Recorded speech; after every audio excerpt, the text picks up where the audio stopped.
All righty. Well, welcome everyone. My name is Ramira Fusari with the Alberta Ability Network, and I'm joined today by Sam Mason, who has been great help in putting this event together, as well as Margot Brunner, both from Voice of Albertans with Disabilities. I would just like, before we start, I would just ask that if you can please, when you are not speaking, to mute yourselves, just so that we can avoid any interference or any noise coming through. As you might notice, so when Sam moved it over to the webinar style, it mentions that the session will be recorded and we will be sharing it further for people who were not able to attend the live session today. Today we'll be discussing some of the issues that are important to persons with disabilities during this municipal election. So we're recording the session and it will be posted on both our websites as well as shared on social media. We have live card captions being provided by Carol. Thank you, Carol. For those of you who are not familiar about turning the captions on or off, there is a CC or live transcript button at the bottom of your Zoom bar. And we are very, very sorry that we were not able to secure ASL services today, and we are very apologetic to anyone who relies on the service. However, we will do an ASL overlay to the video before we share it on our website. And if you have any questions, so this is addressed to the audience, if you have any questions during today's session, please feel free to share them on the Q&A or the chat button, and Sam has gratefully offered to check on those and make sure that we address them. But please note that we have some questions that we will be discussing beforehand, and if time permits, then we will get to your questions. Thank you also to our audience who submitted their questions during the registration process. Okay. Also, if you have any technical difficulties, please feel free to reach out in the chat and Sam will be able to help you with those. We hope we don't have any glitches, but you never know. So, okay. And I'm just going to share my screen. And before we start the meeting, we would like to read the Land Acknowledgement.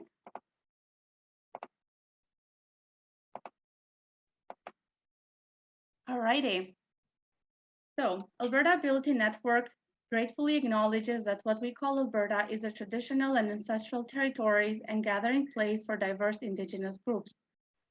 Through 45 First Nations and 140 reserves and subject to Treaties 6, 7, and 8, which includes the Blackfoot Confederacy, Siksika, Kainai, Piikani, the Tsuut'ina, the Stoney Nakoda First Nations, the Chiniki, Bearspaw, and Wesley First Nations, the Nakota, Sioux, Cree, Dene, Iroquois, Ojibwe, Saulteaux, Anishinaabe, and Inuit, whose histories, languages, and cultures continue to influence our vibrant communities.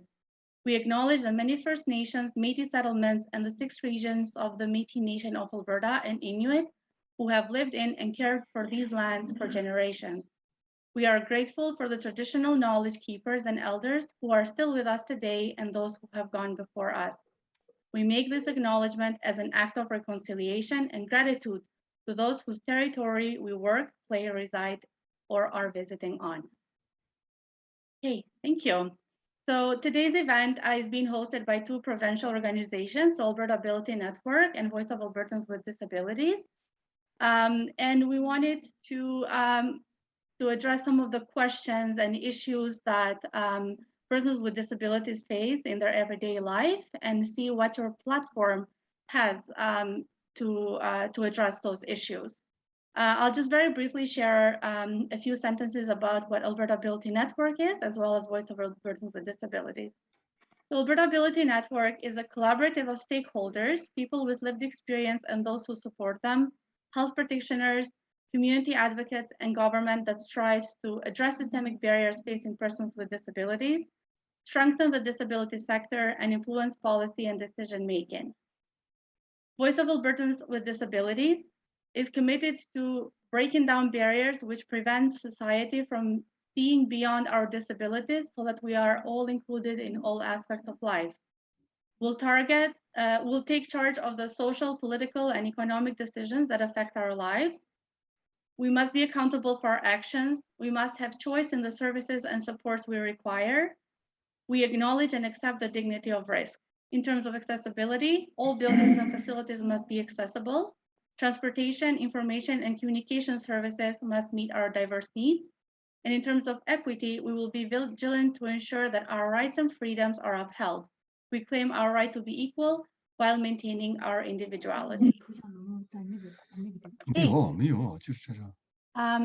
So I'll just mention it one more time, please. If you are not speaking, if you could please mute yourself, that I think would greatly help all of us. And I am not sure, as I'm sharing my screen, I cannot see everyone who might have logged in after we started. However, these are the names of the candidates running for mayor in Calgary who have accepted the invitations, and we'll just go in alphabetical order by first name.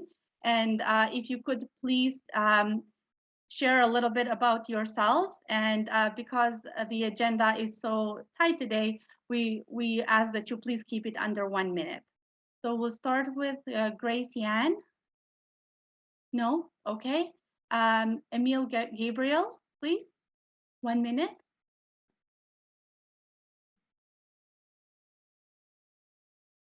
You're on mute.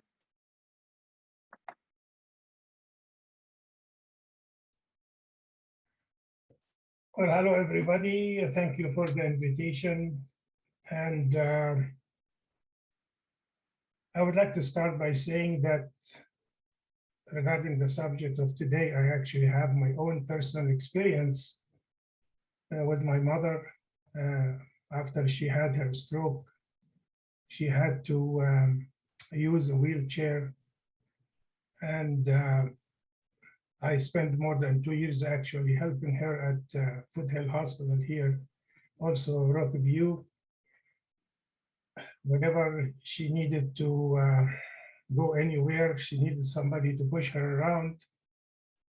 And between my work and the call I get from the hospital that your mother needs some help, I can see her experience the pain when sometimes she needs to go to use the washroom or nobody there available to help, or just to go to have a meal. So I have more than 2 years related experience to the people with disability. And in addition to that, my background in civil engineering and urban planning, I have a special plan for the city, a master plan to build a modern city that will accommodate the proper transportation for the people with disability, because transportation and affordable housing are two related issues. And if you have the experience in building modern cities and experience in urban planning, you realize that you have to combine the two and build a modern city that is suitable for everybody, including the most vulnerable people of our society, the people with disability. Thank you. All righty, thank you. I don't believe we have the next candidate, Ian Chang, here either. No, I don't believe so. I don't believe so. Okay, we'll move over to Jan Damery, please. 1 minute, thank you. Hello, everyone. It's sure great to be here and just to have this such an important conversation and to also listen, right, what's on people's minds through the questions that are asked. But I'm Jan Damery. I'm running for mayor because I so believe in the potential of this city and to include everyone and have opportunity for all. I believe it takes a fresh perspective and real experience in leading to actually pull us out of just the depth and challenges we've been facing in this city. I'm an economist, I'm a business leader, I'm a not-for-profit leader, most recently with YWCA Calgary, and I'm a coalition builder. I'm known for bringing people together from diverse backgrounds, including them in decision-making to get things done, and that's big things done. And you'll see details on my platform specifically to generate and bringing us all together to generate 80,000 new jobs, to make Calgary the place to be globally, both to live, learn, work, and play, take action on climate change, and most of all, to restore the heart and soul of our city to ensure that everyone is included. And that means removing barriers to accessibility, barriers to employment, barriers to settlement in our city. I'm Jan Damery, and I'm running for mayor, and a vote for me is a vote for the future of this city. Thanks so much again for having me here, and I look forward to your questions. Thank you. All right, Jeff Davison, please, 1 minute. Sure. Good morning. Thank you for having me. I'm Jeff Davison. I'm also running for mayor. I really get back to the fundamentals of why I'm running. And I think it's really about creating a city of opportunity for everyone. And I think, when it comes to accessibility, I'm so thankful you invited me here today. I think this is a huge issue in our city. I think we've got to think about how we're going to design a city that puts accessibility first. And it's honestly something I spend a lot of time thinking about. And I know lots of people in our city don't think twice about mobility issues. But when it hits close to home, when you have a child like I do who has some mobility restrictions, not that her restrictions are as bad as a lot of people's situations, it makes you think differently about the city we're building and how we're going to achieve creating an accessible city for all. And so I hope to learn a lot here today. I hope to participate in the conversation here today and look forward to the debate. Thanks. Thank you. Jyoti Gondek, please, 1 minute. Thank you. Thank you very much. I'm Jyoti Gondek, also running for mayor. That's why we're all here today. Thanks very much for this invitation to join you. I think we're going to have some important discussions today around inclusivity and how we build a city that is welcoming and accessible for anyone who wishes to live here, have a family here, and run a business here. I think there has been some good momentum towards that in Calgary, but I think we have had a lot of oversights. We can see that our sidewalks are not always accessible and usable for people who have a disability. We can see that we have prioritized private vehicles over public transit, which is what many people with disabilities rely on.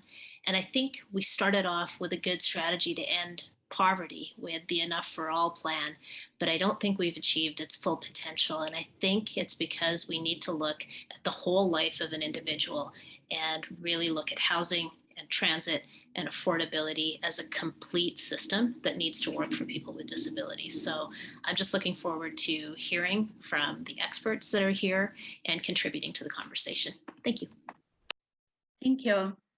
Mizanur Rahman, please. You're on mute. Okay, so can you listen to me, please? Yeah, we can hear you now. Yeah, okay. Good morning, everybody. Thank you very much for inviting us. And my name is Mizanur Rahman. I'm living in Canada 34 years altogether. So I'm running as a mayoral candidate in Calgary. So I ran before in provincially on behalf of NDP in Calgary West. So, and for disability, it is not coming automatically. It need to have a and reshape our and socio-economical and political circumstances. And the way our city council and city is running, there are so many things is unfair. Like even our electoral process is very much unfair. It is disproportionately and targeting the incumbents people, so those who are running for the office. And presently, their present circumstances in the city councils and turn into their elections promises and elections campaign, and which is not resonant for an enhancements of our democracy. So this need to have a fix for that. That's why I'm just running. And also our systemic institutional racism, which is embedded in our city council. So that's things need to have a chance.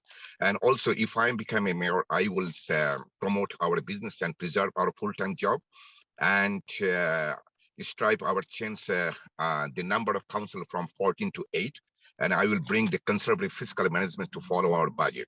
So, and our normal property tax, property owner will be treated as a cash cow. So I will bring council tax for everybody and reduce the property tax significantly.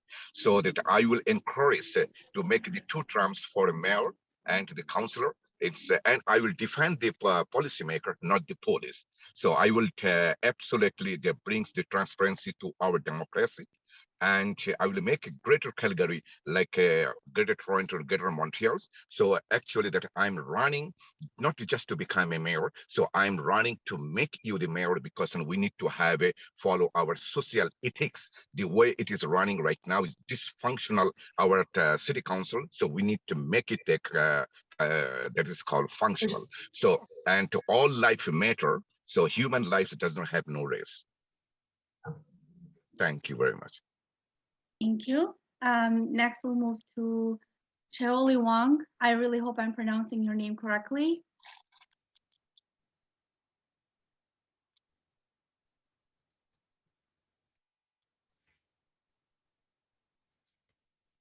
Thank you.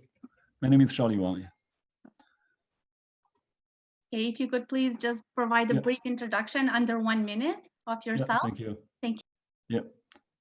The last few years, we are seeing more Calgarians lost their homes. In 2020 alone, we have over 2,200 families lost their homes to banks. In 2021, over 500 to city's tax sale. Between 2011 and 2019, compared with 2003, the city's overinflation and the population property tax accumulated 4.6 billion, while the city's overinflation and population growth salary accumulated 4.8 billion. Not a single dollar was left for fundings of any. I will cut the bureaucracy, lower property tax 23.5% for residents, 26% for business, refill all millions of square feet vacant industrial area, bring tens of thousands of small business jobs back. I will resolve city's spending problem, make fundings for urgent programs for our vulnerable people possible. My name is Shaoli Wang. Thank you for inviting me. Thank you. And Zane Novak, please, 1 minute. Thank you very much for inviting me to this forum. My background is small and large business. I've been in Calgary for close to 20 years, but in that 20 years, 18, 19 years of being in Calgary, I've invested about 23,000 volunteer hours into our not-for-profit and at-risk communities. And it's helped me to understand a balance and realization between a properly run city that is profitable and prosperous, and how that can help with our at-risk communities. And if you don't have one run well, you're not going to be able to run the other one well.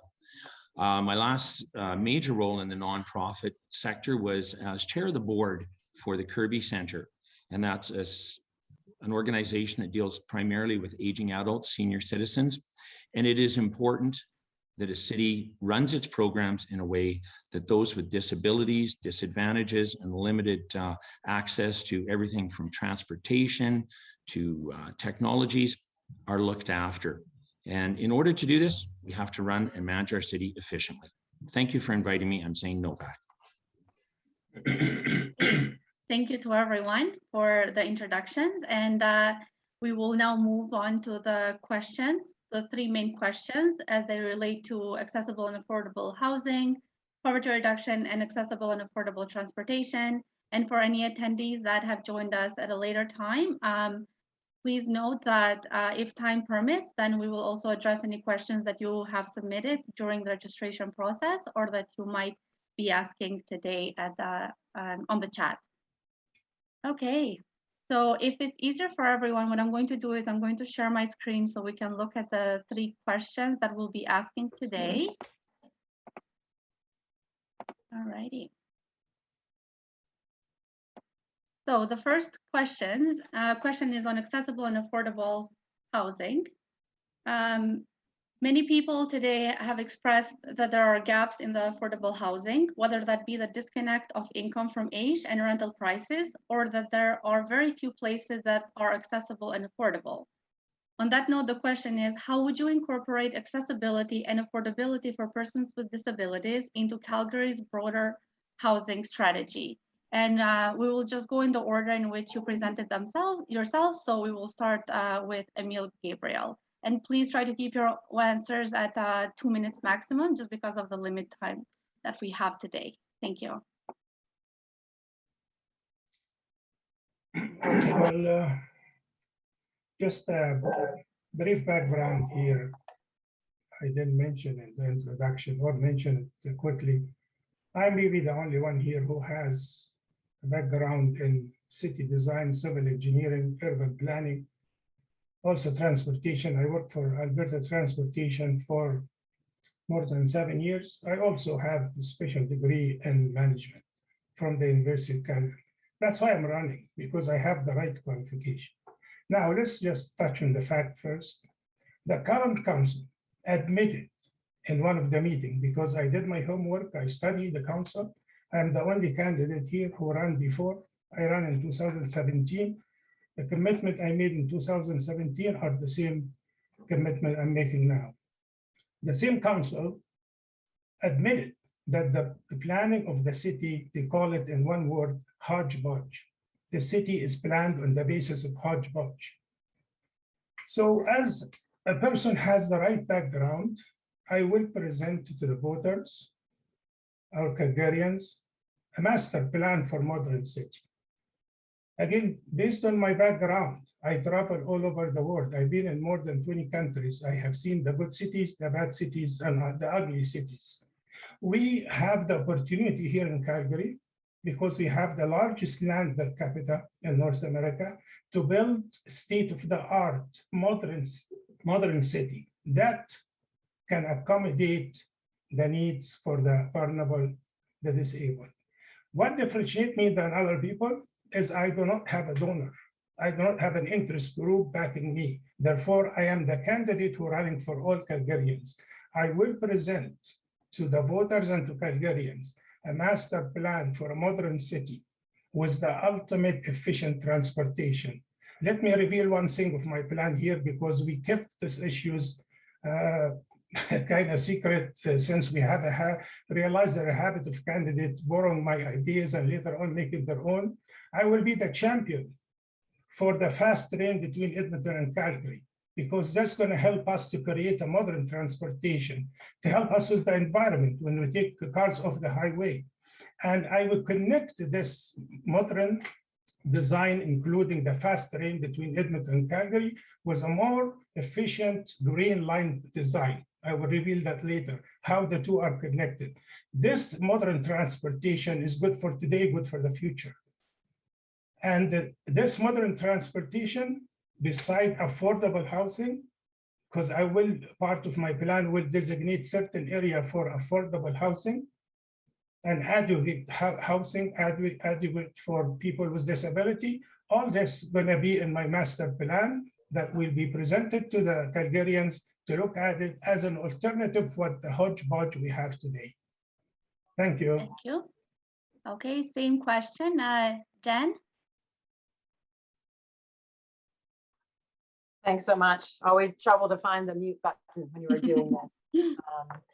Anyway, just so grateful for the opportunity on this particular question. Given the work that I've done in community over the course of my career, both with United Way and YWCA Calgary most recently, and learning just how pivotal it is to have affordable housing, particularly in the spectrum of housing that exists in our city.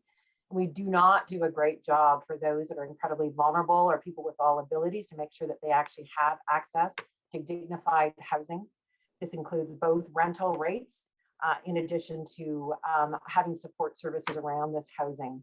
And I learned something very dire during the pandemic too, that when people do not have houses or are not housed, they actually in some sense are invisible to our society.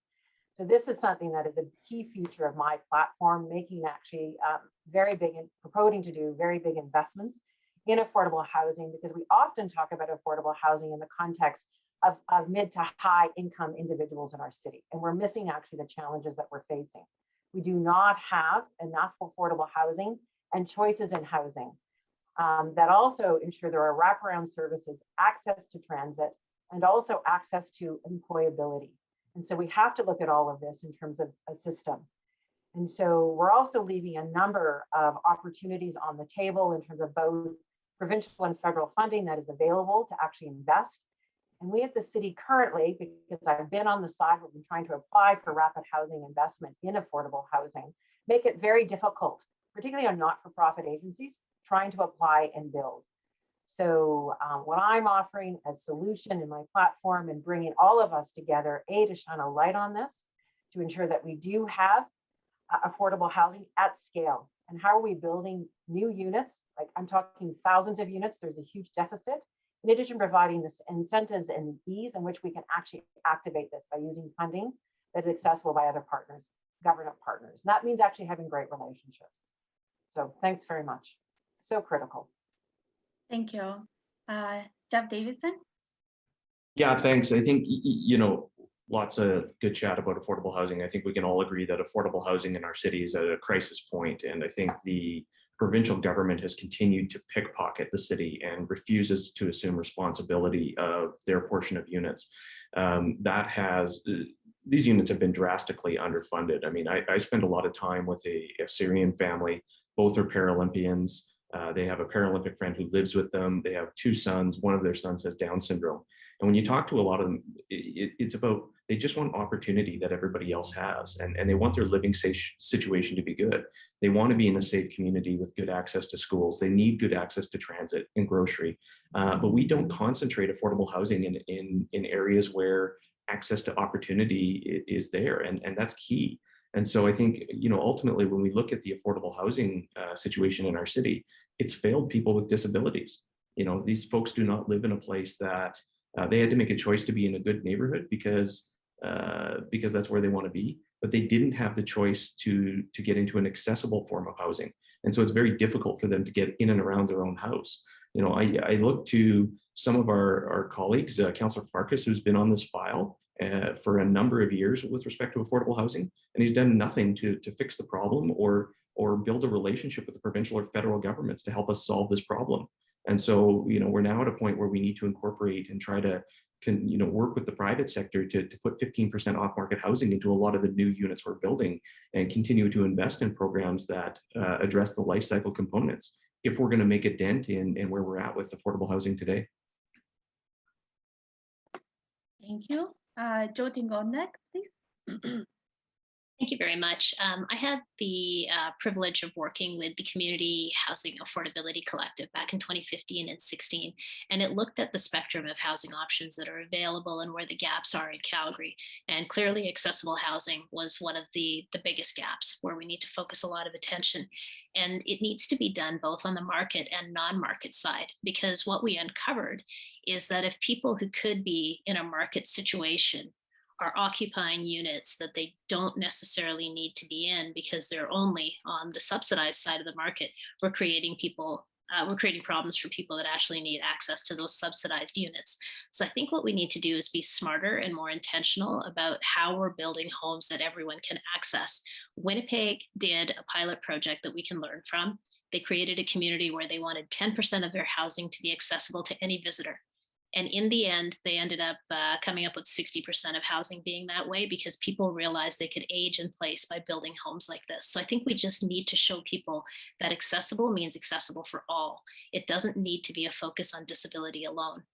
On the other side, on the subsidized side, we had some success with the Resolve campaign, which was a partnership between private sector and public sector to deliver units. There was Centron that created a building for accessible housing, but they ran into difficulties with cost. And that's because when you put in the type of things that you need to support people living with disabilities, it increases cost per unit. So I think the thing we need to do is work with the federal and provincial governments to understand how they can provide the funding that allows people with disabilities to live with dignity and not raise the cost for municipal housing providers. So to your point, it has to be a strong partnership. Thank you. Mizanur Rahman, please. You're on mute. Yes, for an affordable housings, and it is important that every time that we are talking about concerning about the affordable housings, but in order to have affordable housing, so we need to have our policy need to have a develop. First of all, our property tax and we pay to the provinces at 35%, whatever we receive, and 65% it goes to the city of Calgary.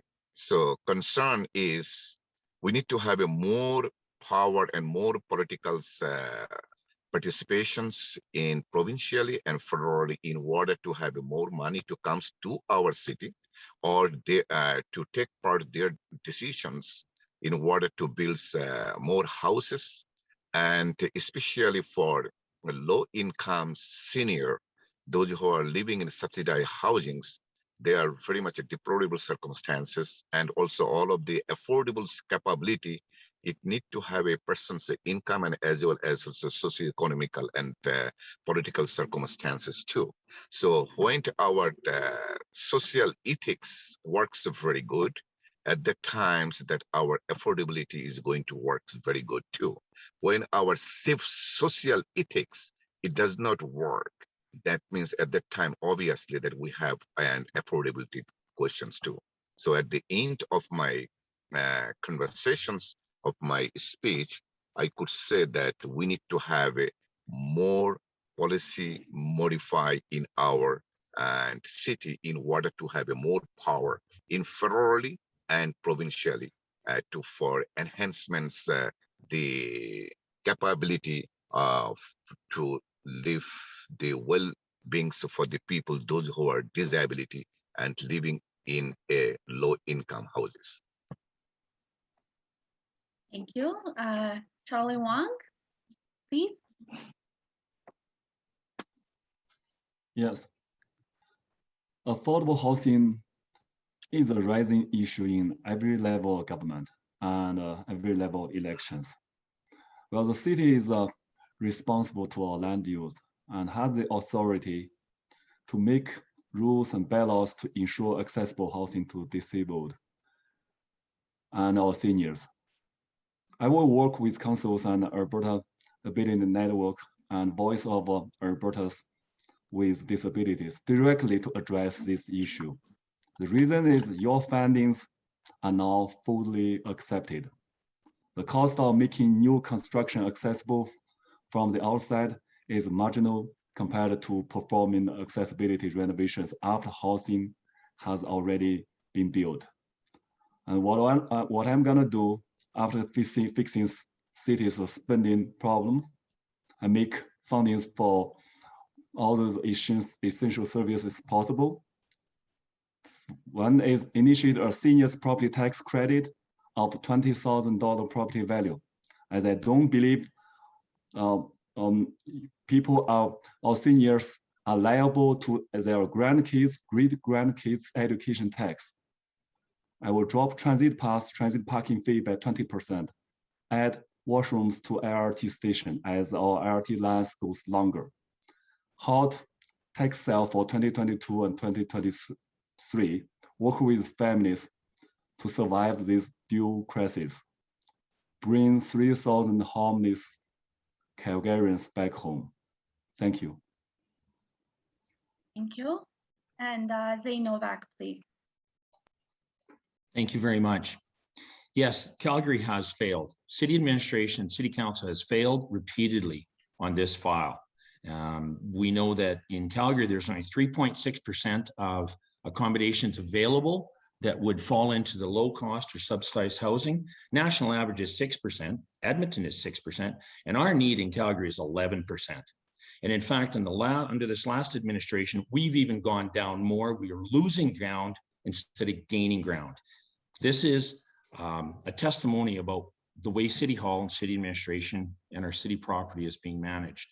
The last current CMHC file that I could find shows that the average cost of every home sold in Calgary, $130,000 goes to city fees, city administration, city levies.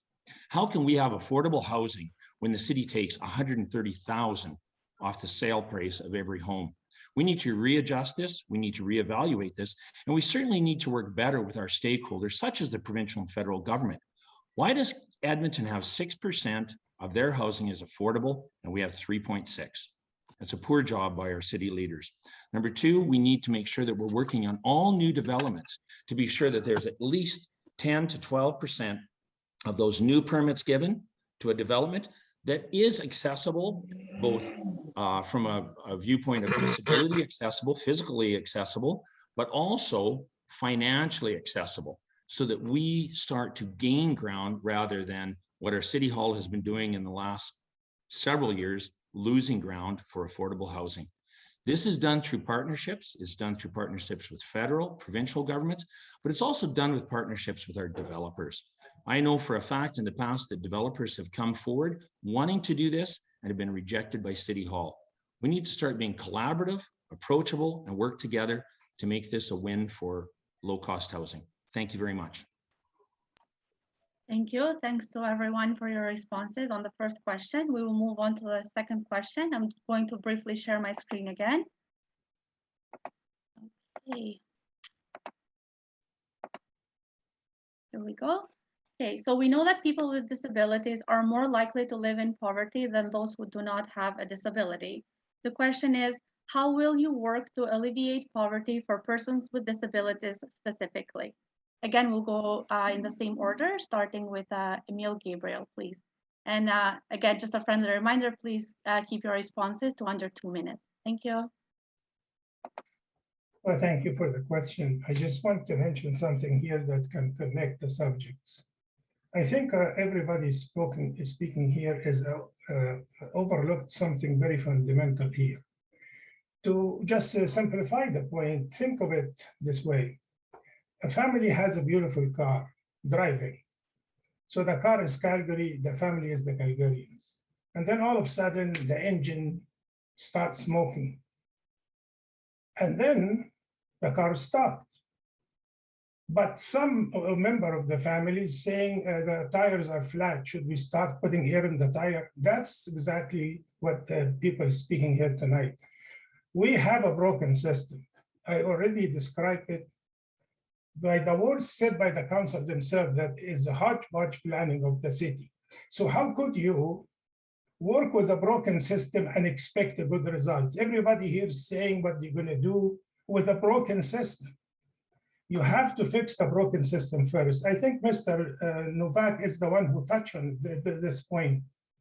This is a broken, outdated system, has lots of duplication, people complaining about if they need some work done in the cities take forever, approval takes forever. It is an outdated system, need to be fixed first. And that's why, again, I'm running, because I have the management experience. I sat down with CEOs of companies, either learning from them or consulting with them. They have budgets bigger than our city of Calgary. I have the right experience to fix first a broken system.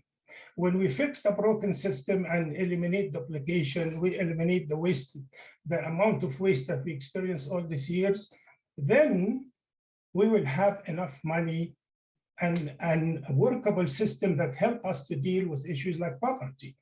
This is not a poor city. This is a city experiencing poor management. So to your question, I invite everybody running to listen to what I'm saying. And we don't know who's going to be the mayor. It's fluid and the media always get it wrong. So I encourage everybody here, realize that I am the person who has the right experience. I am the one who committed to term limits, 1 term or 2, and maybe I am the most senior among all of you. So once I fix the problem, you can come back and take it from there. I invite you to join me, actually, because I am the person who has the right experience, and I am the one who pointed out to you what you are missing. I spent more than 30 years in politics, not as a politician, but person who came from a country that was great. Egypt was a great country, but in my time, the bad management, corruption, take it from great to you cannot live there anymore. So Your 2 minutes is up, so if you can just wrap up. Okay, then I wrap up by saying thank you. Thank you. Thanks, Sam. Okay, we will move on to Jan Damery, please. Thank you. Thank you. I think we really have an opportunity coming through all of our reflections through COVID on how important it is that we actually are looking after each other in our community. I think a city can't truly be great if it's not great for anyone. And we have been struggling with poverty reduction for many years, lots of great initiatives, but I think there actually has to be a huge bringing collective action of all of us, because many of us don't even understand the barriers that people face, particularly those with all abilities.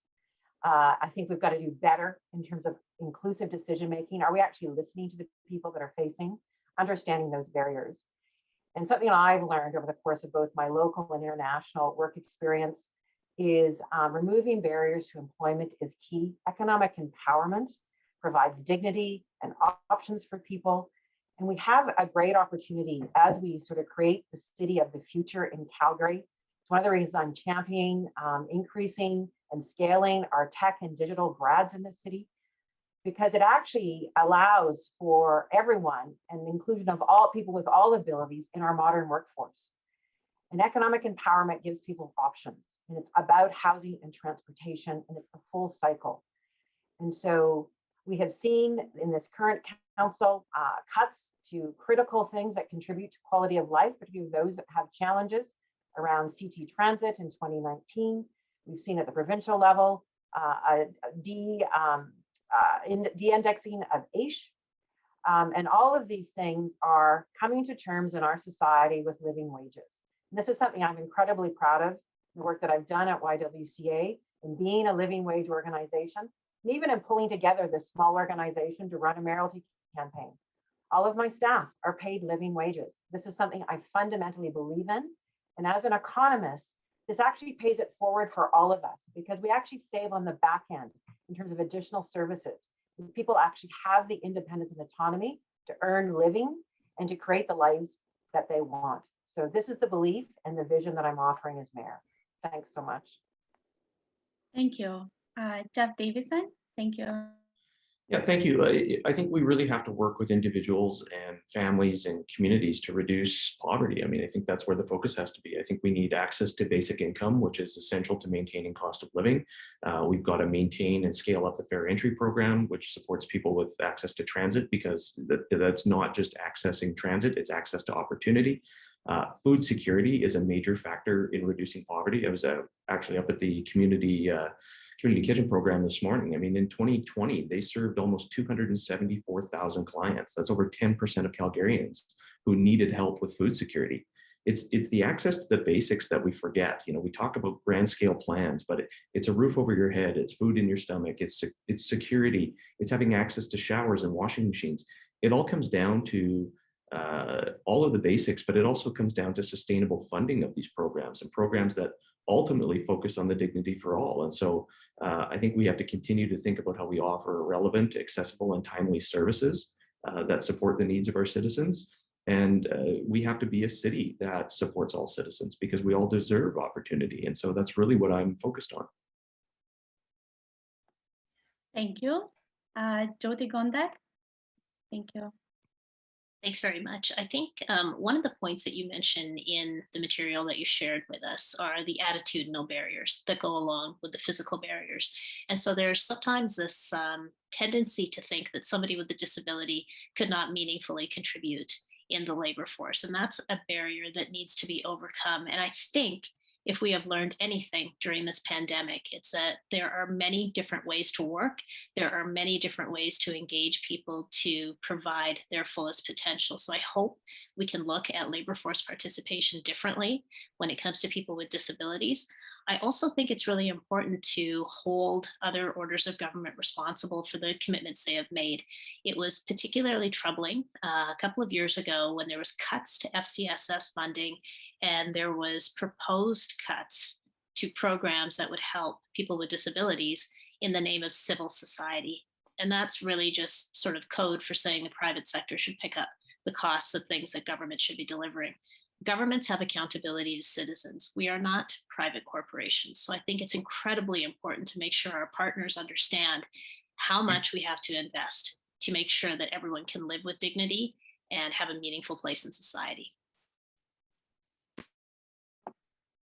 Thank you. Mizanur Rahman, please.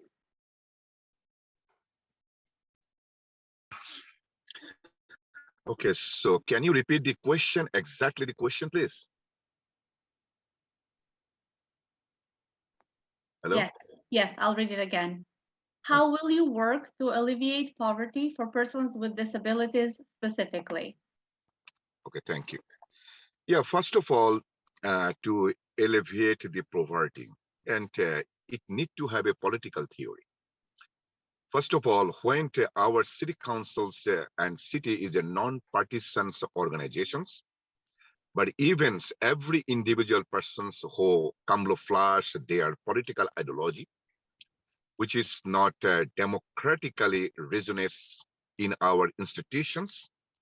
So that first of all, we need to have a change from the non-partisan organizations turn into partisans organizations. That's why I prefer to bring the partisan organizations in order to change the quantity of the councillor to work in the city council from 14 to 8.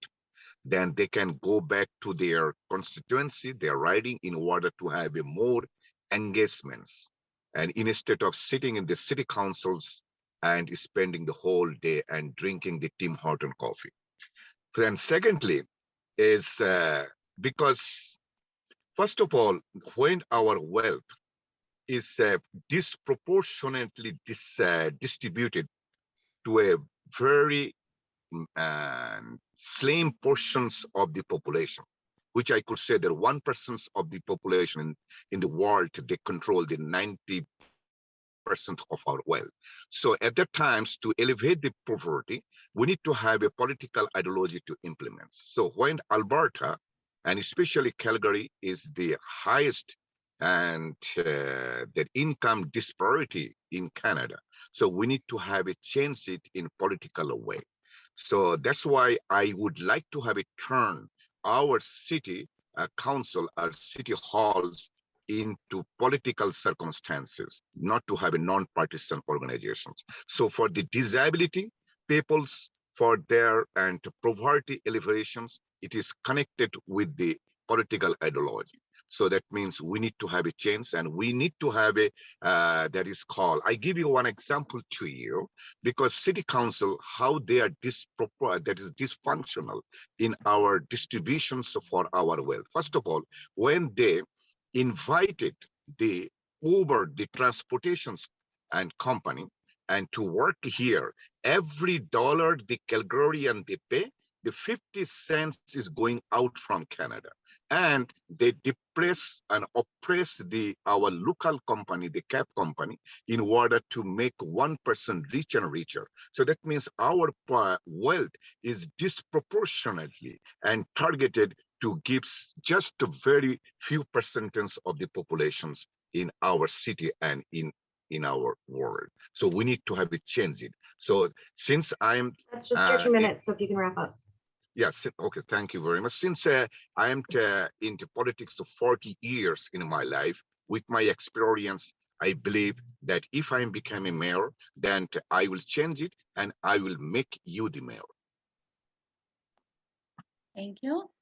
Shaoli Wang, please. Thank you.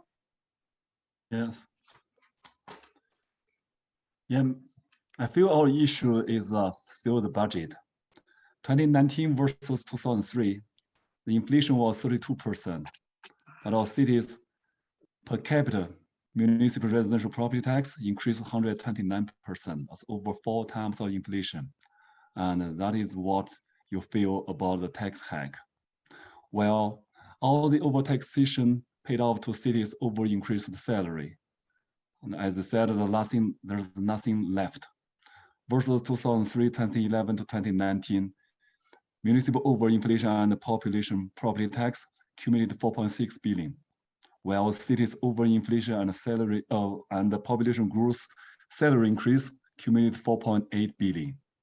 So all 4 times of property tax hike was we got nothing from there. We still own city 200 million for their salary alone. So we bought only lip service. So any meaningful fundings for our urgent projects, we have no fundings. Every group start asking for the same fundings. The city don't have. We all know what are the red things. The red things are, but the problem is this budget. So we will have to solve the city's spending problems first, and start from the city salary. Before fixing this city's spending problem, we will have to continue to face property tax hike annually. So I will resolve this spending problem first. I know everyone know what the red things are. I will find the fundings to support all the meaningful urgent programs. Thank you. Thank you. And Zane Novak, please. Thank you. Thank you. In all my discussions with these various groups who represent or individuals who do have disabilities or experiencing poverty, the underlying tone and theme is always they want to be treated equally. So my platform really emphasizes that. Part of my platform is investing in communities, particularly in our youth. If we invest in our youth, we invest in our future. And that includes recreational facilities that recognize and make available programs for our disadvantaged, including physically or mentally disadvantaged. They become part of the community, they become part of their own self-worth, and they have pride and dignity to move forward. I also want to invest in a scholarship program for disadvantaged groups so that they can create their own prosperity and successful future. And their successful future is really a successful future for all of Calgary. We know that there are many social enterprise programs out there, some are already in the city. It's not like we have to reinvent the wheel, but we can look into these more, fund them more, and give them the ability to create their own structure and community for our disadvantaged. And it's true, we need to make sure that we have a city that is set up in a way for those who are in poverty to have dignity. And that is such things as washrooms, being able to clean your clothes, clean yourself, have a shower.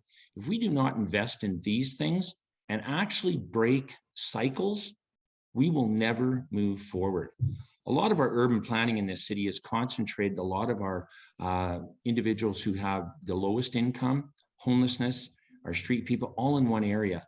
And it needs to be looked at in a way where we can safely get them out of these cycles, work with them, and it could be multi-month programs rather than a mere 2 or 3 week rehabilitation program, so that they can truly break a cycle, regain their dignity, regain a focus in life of where they'd like to go and what they'd like to do, and have a city that supports them so they can create their own prosperity. Thank you. Thanks again to everyone for responding to the second question. And before we move to the third question, I just wanted to mention that as panelists, you can see the questions that are being posted in the Q&A section. And it seems like we might not have enough time to address those. So if you could please take a look and you can type your answers in there, that would be much appreciated. Thank you. Okay, so I'm just gonna share my screen again very briefly so we can get to our third and last question for today. And it is around transportation. Okay, so there are many challenges in transportation, such as restrictive scheduling, changes in service, affordability, and access. So the question is, how would you manage Calgary's transit system and policies to address the transportation challenges faced by persons with disabilities? And again, we'll start with Emile, Gabriel, please, and please keep it under 2 minutes. Thank you. Okay, just before I answer the question, I just want to add one more comment. I just reminded was some experience after I heard some nice comment for Mrs. Gondek about the stigma about around people with disability. As an entrepreneur, one of my businesses, I had a food business, and we used to serve a big factory. And everybody worked in this factory was people with Down syndrome. So I asked the manager one time, why all your people here have Down syndrome? Why are you hiring all that number of people in your factory? He said to me that they are the best people. They are very systematic in their work. The best production we get out of them. So that lesson stayed with me for life, that you do not underestimate people's ability, even they look disabled to you. For your question about transportation, again, I mentioned earlier that I'm a person who has an experience in transportation. I worked for the highway department for 7 years, and I have degrees in city planning and civil engineering. So therefore, I am proposing to Calgarians that we should, I want everybody to pay attention to this. We have a gift here. You see, that's the benefit of having somebody have the right experience. We build the ring road, okay? And then I'm gonna champion the fast train between Edmonton and Calgary. I can, as a person has engineering degree and 20 years experience, take advantage of the ring road and create a modern system very sophisticated, very efficient. That systems are used in different countries, and it's very advanced. It's called the circle and spokes. This way we can have the most efficient system. And when you have an efficient system, everybody have accessibility. Not only that, because it's efficient and fast, the ridership will increase. Therefore, we can pay for it. The current green line that everybody's supporting, because you do not have the background to understand, does not serve the whole city, and the ridership is not there. So it's a burden on the taxpayer. That's why I'm presenting, this is the first time I revealed this idea to the taxpayer, this sophisticated idea of fast train between Edmonton and Calgary, connection to the airport, taking advantage of the ring road, creating this modern idea of circle and spokes, and this way everybody in the city will have access to transportation. And this is obviously going to serve the people with disability. So that's what I'm presenting to Calgarians as an alternative, different than everybody else, because I heard what they said, we read their websites, and nobody presented this idea before me. So consider it and try not to steal it. Thank you. Thank you. Jen Damery, please and thank you. Thanks so much. I think as we look to the future and the kind of city that we want to be, that also keeps our young and also just serves all citizens in our city. I mean, accessible and affordable transportation is fundamental. It is very difficult to get around the city if you do not have a car. And that's why we do need to make strategic investments in public transit. I announced on Monday, Network 2030, which is a transit plan that actually connects all four quadrants. And it uses the backbone of the Green Line that needs to go north because of ridership. I'm incredibly committed to this and making sure that we actually build that efficiently, provide access to all quadrants and people. We've also got to think about how people actually get access to public transport. And that means, are our streets walkable, particularly those that face challenges in their mobility. And even myself, who has an artificial right knee, has struggles actually in our winter, getting over and climbing over big snowbanks to go from sidewalk to sidewalk. And so imagine if you've actually got mobility issues that are very significant. So we have to look at this holistically. And we've been doing nothing but cutting costs operationally in terms of servicing. Frequency is freedom for people that need access. And by connecting, ensuring we've got more frequency, more reliability in transit, allows people of all abilities to get to work, to get to recreation, to get to school. This is the vision that we've got to commit to. And this is also what our younger people say they want in this city that's going to keep them here. Because we are a modern city that embraces alternative transportation. It also helps us deal with our carbon footprint. So again, check out the announcement that I made on Monday. Incredibly excited. We've done the homework to think through how we actually connect through this existing, enhance our existing transit network that actually allows everybody access to get anywhere in this city. Fundamental to being a future city. Thanks. Thank you. Deb Davison, please. Yeah, thanks. I think the goal is really accessible and affordable transportation and transit for everyone. So thinking about how we continue with the low-income transit pass, which is really critical to providing opportunity, not just access to transit. And so how do we look at doing better with the pass for both individuals and families? Better commitments to snow clearing and on sidewalks and pathways. We're a winter sports city. We are a winter city. We need to start acting like a winter city, which is why as chair of transportation and transit, I helped create the mobility department. So we can now provide a better service during the winter to Calgarians while also achieving a lower cost. I would look at also accessibility audits of all city services and facilities, which includes roads, pathways, sidewalks, transit stations, and really think about how we do those differently. I think, you know, when we move forward with patio extensions this summer and last summer with respect to COVID, it caused a lot of mobility challenges. And so we've got to think more proactively about the programming that's coming out so that we're not making missteps as it's rolling out and having to retrofit those programs. And then ultimately, I think with my time on transportation and transit, I really thought about how we're going to formalize a relationship with the advisory committee on accessibility and include representatives from that committee on the successor committee to the transportation and transit plan. That ensures that all programs are set up right from the start. And so it's really about thinking how we ensure broad policy is executed across all forms of transportation in the city. Thank you. Jyoti Gondek, please. Thank you very much. And one of the questions that's been asked in the chat is when there's a C-train failure, what are you going to do to help people with disabilities? And I think, it's an important thing to point out.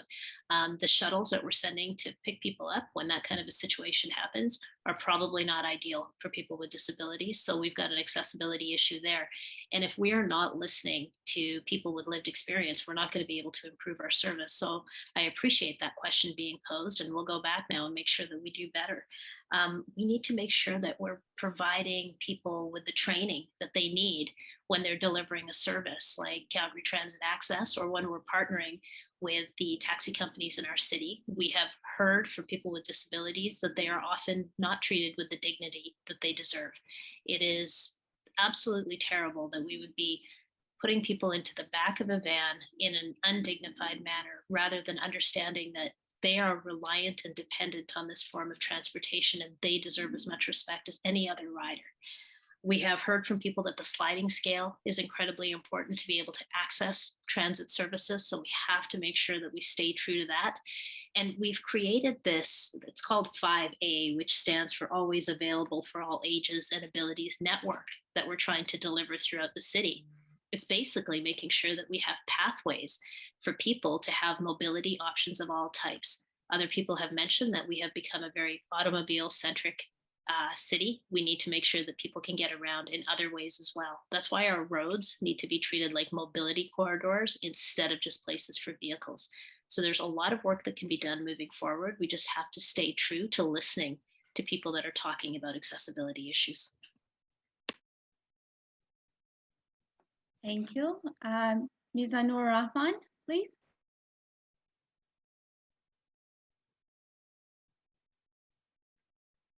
Hi, you're on mute. Okay, now it's better. Yeah, okay. Yeah, so for disability peoples and the transportations, and as well as our income in our city in general coffer, it is very much important. That's why I have already been put on my platforms. I will bring the council tax for everybody, except the low income people and the low income senior people. Because the reason is that this is the transportations, the policymaker, those who make the transportations, and including the cab or maybe ride-sharing company, because they have their disproportionately discriminations and systemic institutional racism towards the racialized people and marginalized people. Like the people, those who are driving a cab, they have to pay certain amount of money, which is very expensive. So at the end of the day, when they don't have not enough fare, their attitude is different. And every human being, this is the human nature. So you cannot blame only the cab driver, they are giving the wrong service. The policymaker, they make their policy extremely disproportionately to make the rich and richer. These things need to have a chance in our city council. So that's why I say that our systemic institutional racism ignited in our city council. So these things need to have a chance. Otherwise, our transportations industry will not be changed. So secondly, when I knock the door, I see that senior peoples, those who have incontinence problem, so they need to have a properly addressed, because sometimes with the transit, it takes a little bit more times to go from A to Z. So that's why at that times, so they have a maybe pressure to go to the washroom, so they cannot say nothing at all. So at that times, and I have a plans that, so these senior people need to have a classified those who have an incontinence problem and give them the voucher, taxi voucher, in order to go from A to Z area. And also with my council tax money, then I would like to provide more transit buses and near the senior houses and that area though. Thank you very much. Thank you. Shaoli Wang, please.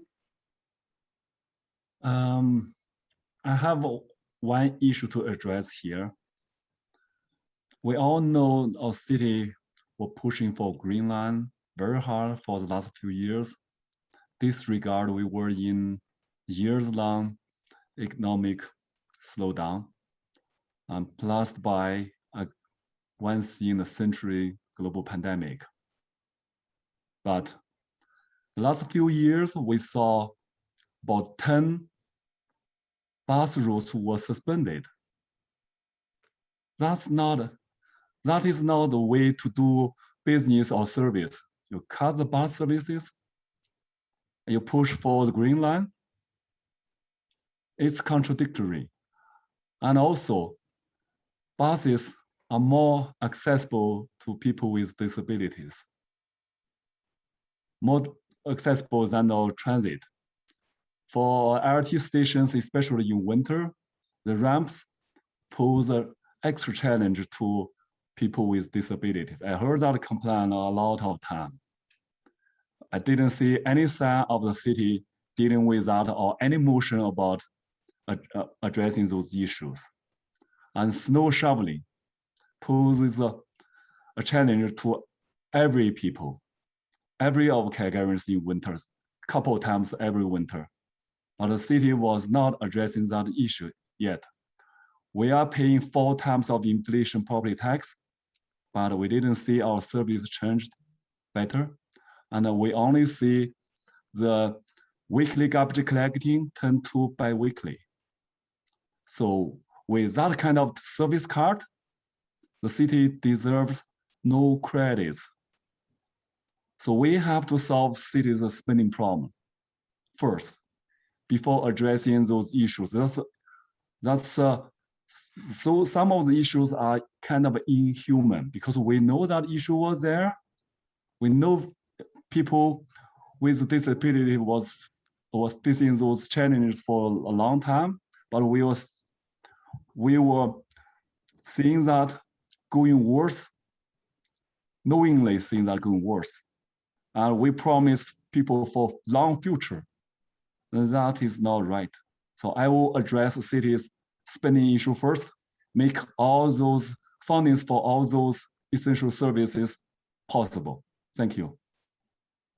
Thank you. And Zane Novak, please. Thank you very much. Well, we can aim our efforts at certain tangibles that are easy to achieve right now, or relatively easy. One of the incumbents mentioned that they're now part of a special program on snow removal, which I find ironic considering that this past winter was the worst snow removal I've ever seen in the city of Calgary. Bus route number 6, the main bus route, I know people live on, including my daughter, had no bus service for over a week because we do not do snow removal in this city. We wait for a Chinook. We haven't figured out how to put winter tires on a bus because that wouldn't make sense, I guess, living in rural in Canada with the ambient temperatures and weather we have. I have a plan that will put funding into snow removal without creating extra burden to the taxpayer. It's merely a redistribution of funding that's already being spent in other areas. Inaccessibility to buses, public transit, taxi cabs, and everything when snow is mounted up in front of people's homes and sidewalks is a detriment to everyone, especially people with disabilities. Another thing we need to really consider, we're talking about a green line train for billions. The train we have right now over the past 1.5 to 2 years, if you ride in the last car of the train, our trains are unclean and they're by and large unsafe. I have many members of my team who ride them daily, and everyone knows don't go in the last car of the train because it's not a safe car to ride in. Yet we're sending our seniors, our people with disabilities, our children every day on these trains. We need to revision that and we need to make it safe for everyone. We also need to understand where transportation is going in the city. We have a pandemic. People are nervous to be on trains, they're nervous to be packed together. We see people moving from downtown cores to the outside. We need to make sure that we are putting trains and transportation to where the riders need it. And I'll always come back to the fact, we have an airport with 52,000 employees. We don't have a train. We need to re-envision where our trains, where our buses are going, and that they're getting to the people that need them the most, rather than just being an option for transportation to people who have 3 vehicles in their driveway. Thank you. All righty, thank you, everyone. We only have 15 minutes left, and we have planned to give each and every one of you a minute for closing. However, I believe Jyoti answered one of the questions that we had in the Q&A, so I'll just read another question, and please feel free to raise your hand if you would like to address it. The question says, will you continue to support the Enough for All strategy, such as renewing the funding to ensure equitable access to city services like fare entry, especially when public transit 50-50 fare cost recovery ratio is no longer feasible due to the pandemic? And just before we start answering that, I'll mention that we have noted the questions that have been asked in the Q&A, and we will collect all of those and present them to the panelists that we have today. And once we receive the answers, we will distribute them to those who are in attendance. Thank you. I believe Jen Damery, raise your hand. Yes, go ahead. Yeah, thanks so much. This is fundamental. We've got to assure that we continue to support and actually increase resources into our fare entry program, because this actually helps remove barriers to people that are struggling to participate in our society. Coming through COVID, we've seen tremendous isolation. I think we can all relate to it, but particularly those that have had and faced disabilities and how isolated they are. And this allows them, particularly living at lower incomes, to participate meaningfully in society. This is about creating a city for all. So very much in support. And I was part of that original strategy that kicked off the Enough for All strategy back in the day with United Way. And persistently, we continue to struggle with really raising the bar for everybody in our city. And this is, we've got to have, and I think this is the unique opportunity. In crisis, there is always opportunity for change to forge a new path forward. And that's what I'm offering in terms of bringing us all together to actually fundamentally deal with these challenges in our cities that we can actually build back better. Thanks so much. Thank you. And Jyoti Gondek? Yeah, what I will add to that is I think we are missing an opportunity to bring fare entry to where people are. I think we need to be better serving people in their home communities by allowing them to access those services through our community centers, our local libraries, and possibly even being able to partner with our transit network so that you're able to access the types of things that you're looking for as you're going about your day. So I think being able to integrate our services might be a very interesting model moving forward to allow people to save time and not have to come to one place to get what you need. Thank you. Anyone else would like to address that question specifically? No? Okay, Emile, Gabriel? Yes, I just like to add one point here because I just received a question about the same subject asking if you support the 3-tier system or one fixed rate for everybody as far as the fare entry. First of all, I am in favor of the fare entry for people with low income. As far as the question of which one you support, I answer by saying that under my leadership, I would not dictate to people what to do. It's not a dictatorship, it's a leadership. So therefore, I am saying that, and I hope there is people running for councillor hear me. Councillor job is to go out to the communities, share information with them, educate them, listen to them, until they understand the subject and find out the consensus. So I'm going to send the councillors out to their communities across the 14 wards, educate the people about this issue, and then find out if Calgarians, especially seniors, prefer 3-tier system or one fixed system for all. This is going to be the way I will manage the council. If anybody running for a council think they have an agenda or have a platform, forget it. Your job is very simple. You are a messenger. You go to your community with information, education, debates, until you create understanding on the issue and find out what your people want. Do not come to me in a council and tell me that's what I think is good for my community. That is not going to happen under my leadership. You have to be a messenger, represent the wishes of your community. And that is my answer to that question. Okay, we can get one more final answer. And as I mentioned, we will circulate these questions if you'd like to provide further answers to them. So anyone else? No? Okay, then thank you very much for all your responses to the questions we had for you today. And we would just like to give all of you 1 minute to close. So again, we will start in the order in which we answer the question. So Mr. Gabriel, please. Oh, I think you got my number. Anyway, thank you for the opportunity. I enjoy listening to everybody, and I admire your effort to run and do this kind of work, this service to your city. Obviously, we are here, everybody presenting their resume. And one point I'd like to share is some people come to me and say the mayor doesn't have to have an experience. They have the staff and they have the engineers and so on. I think this is a fallacy. Why? The Green Line is a proof. The Green Line been under discussion for more than a decade. They could not build it. They could not finalize it. And then they came up with an idea to divide it to two parts, and the same, half the part cost the same amount for the entire project. If the council or the mayor had the experience, because I spoke about it, and I talked to the Minister of Transportation and engineers, because I can speak their language. I said one thing, for example, how do you build the tunnel under the Bow River and you don't have a mitigation for the Bow? Has anybody mentioned the flood issue, for example? That is where experience comes handy.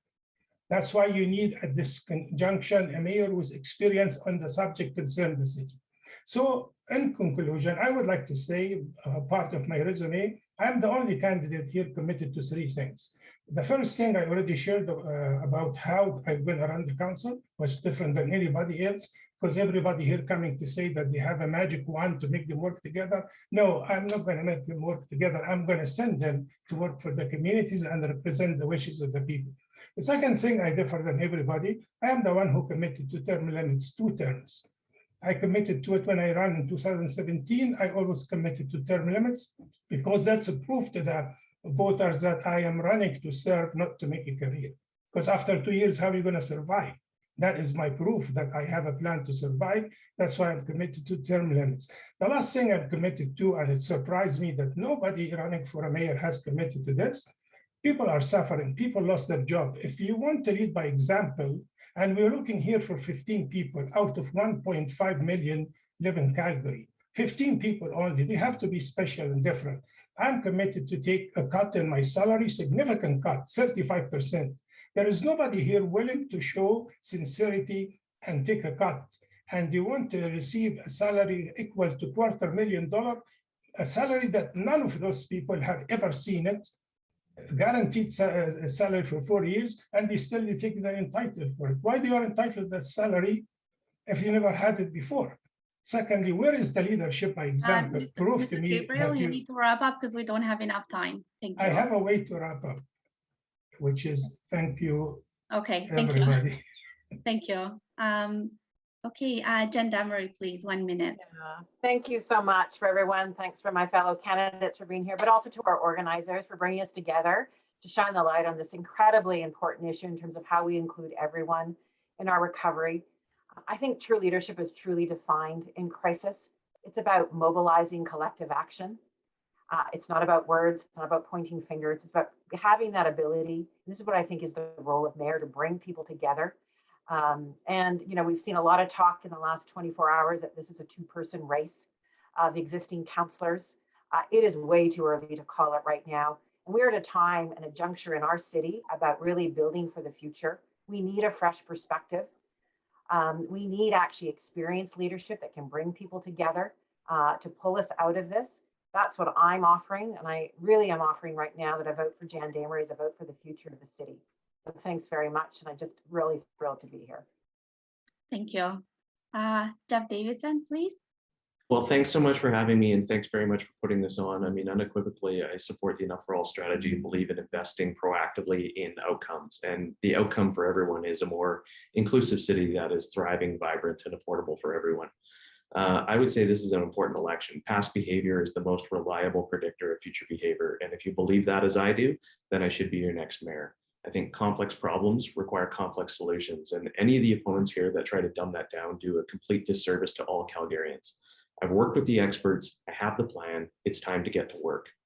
Being mayor is a vital role that requires experience. And frankly, my last 4 years have shown what I'm going to do in the next 4 years.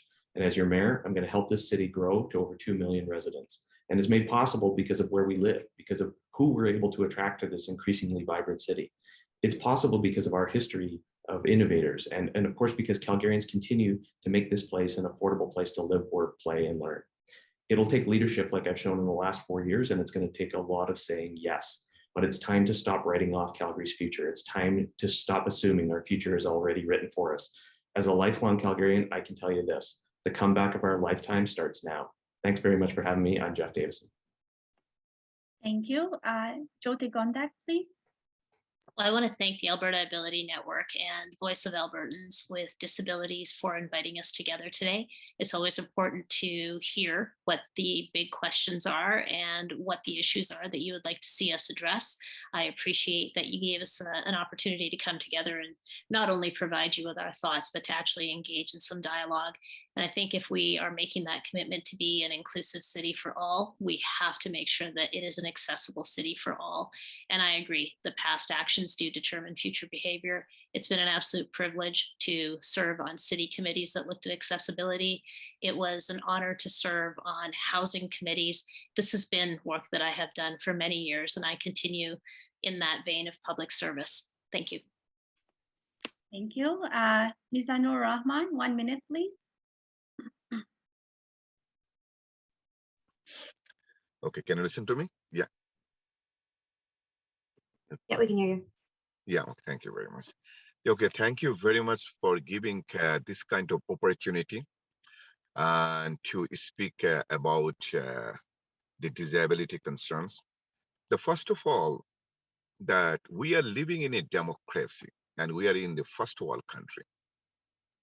So, and when the democracy does not work properly, and we have difficulty to enhancements of the democracy, whatever the program, whatever the strategy we have, and ultimately it does not come in conclusions.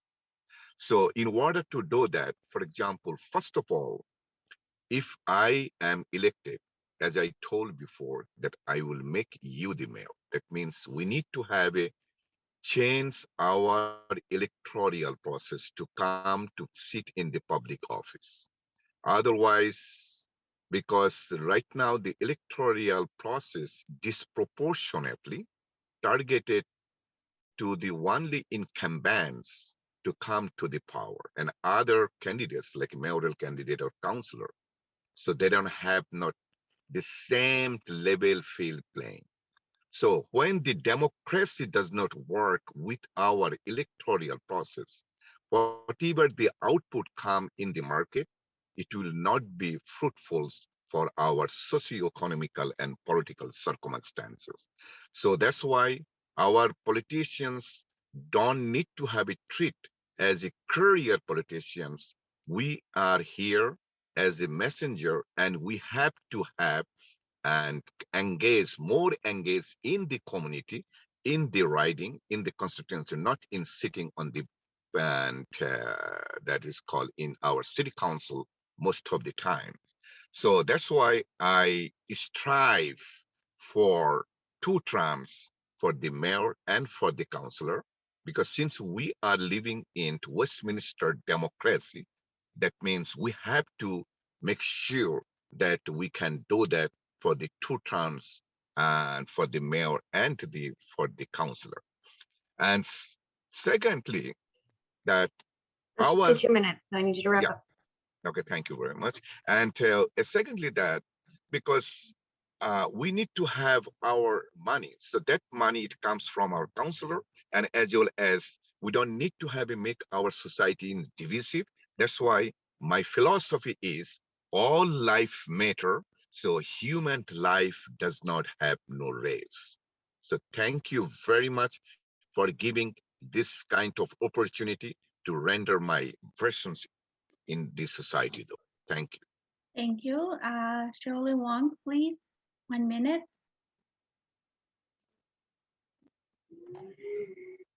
Yeah, I will roll back mayor's pay by 20% from 2019 level. Cut municipal residential property tax 15% by 23, 23.5% by 25. Cut municipal business property tax 20% by 23, 26% by 25 from 2019 level. We will secure frontline service, cut pay and expenses, shed off overstaffing, hold the Green Line, Arena deal, and CMLC's expanding and renovation projects. I will initiate a seniors property tax credit of $20,000 property value, drop transit pass, transit parking fee by 20%, add washrooms to LRT stations, hold tax sale for 2022-2023, work with family to survive this crisis, bring 3,000 homeless citizens back home. Thank you for your voice for our vulnerable citizens. Your voice are heard, understood, and remembered. My name is Shaoli Wang. Thank you. Thank you. Zane Novak, 1 minute, please. Thank you. Right now, Calgary is facing absolutely the most stressful, turbulent times in almost our history. We've been impacted by an economy that hasn't been in our favor. We've been impacted by toxic politics at every level of government for years. And now we're facing and trying to survive through a pandemic that is also an endemic and will be with us for a long time. We have never before needed dynamic, strong, collaborative leadership the way we do now. And that's what I'm going to bring to City Hall. We have seen for so long and so many years a fractious, divided City Hall, City Council, and Mayor's office. And we as Calgarians pay the price for that. If you're going to lead anything, you need to do it in a collaborative way where people are respected, they have a voice at the table and a seat in the conversation. That's what I'll bring to City Hall so that we as Calgarians with our creative, entrepreneurial, innovative ability will dictate and write our own future moving forward. Thank you so much for putting on this forum. Thank you, everyone. I would just like to thank again Carol for providing card captioning during today's event. And a million thanks to Sam for all the support throughout the 1 hour and a half here today. And we would like to thank all the panelists who joined us today. We are very grateful that you have taken the time out of your very busy schedules to be here with us.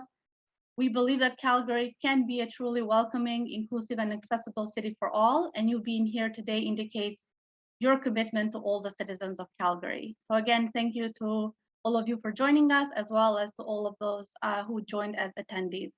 We look forward to sharing today's recording so that other people whose schedule did not allow them to be here today can have access to it. So thanks again and have a wonderful rest of the day.